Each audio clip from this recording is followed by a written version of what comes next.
જ્યાં આગળ એક હેલિકોપ્ટર અત્યારે ચર્ચાનો વિષય છે, કુતૂહલનો વિષય છે અને એની સાથે સાથે લોકોમાં ગણગણાટ અને ડર બંને શરૂ થયા છે, કારણ કે આ હેલિકોપ્ટર એક અજાણ્યું હેલિકોપ્ટર હતું.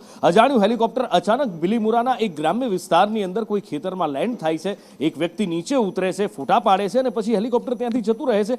રાજન ફોન લાઈન પર જોડાયા છે. રાજન, આખરે ક્યાંથી આવ્યું હતું આ હેલિકોપ્ટર, કોણ હતું એની અંદર, શું કંઈ જાણવા મળ્યું છે?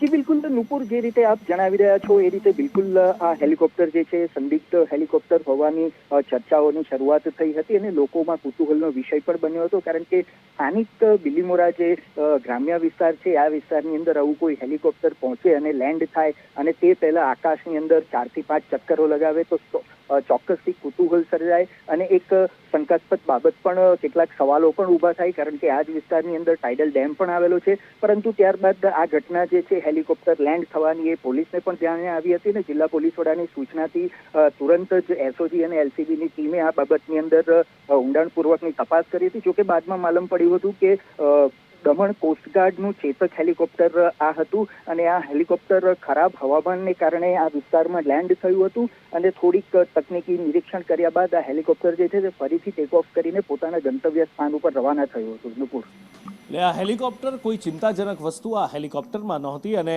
કોઈ ચિંતાજનક વ્યક્તિ પણ નહોતા. આ તો આપણા રક્ષકોનું હેલિકોપ્ટર હતું, કોસ્ટગાર્ડનું હેલિકોપ્ટર હતું અને એ હેલિકોપ્ટર અહીંયા ખરાબ હવામાનના કારણે લેન્ડ થયું હતું. અને બની શકે કે અંદર જે કોસ્ટગાર્ડના અધિકારીઓ અથવા તો કર્મચારીઓ હોય અને એ વખતે જ્યારે લેન્ડ થયું હેલિકોપ્ટર, આજુબાજુ ખીલી ઉઠેલી વનરાજી જોઈ હોય અને એ વનરાજીથી ખુશખુશાલ થઈ અને થોડીક એક બે કદાચ ફોટો ક્લિક કરવાનો એમણે પ્રયત્ન પણ કર્યો હોય. પણ જો કે હેલિકોપ્ટરનો દેખાવ પરથી શરૂઆતમાં જ એ લાગતું તો હતું જ કે આ કોસ્ટગાર્ડનું હેલિકોપ્ટર છે, પણ એ કન્ફર્મ કરવું જરૂરી હતું કે જેથી કરીને કોઈ ખોટી માહિતી ન પહોંચે. ને હવે એ કન્ફર્મ થઈ ગયું છે કે ચિંતા જેવી કોઈ વાત નથી.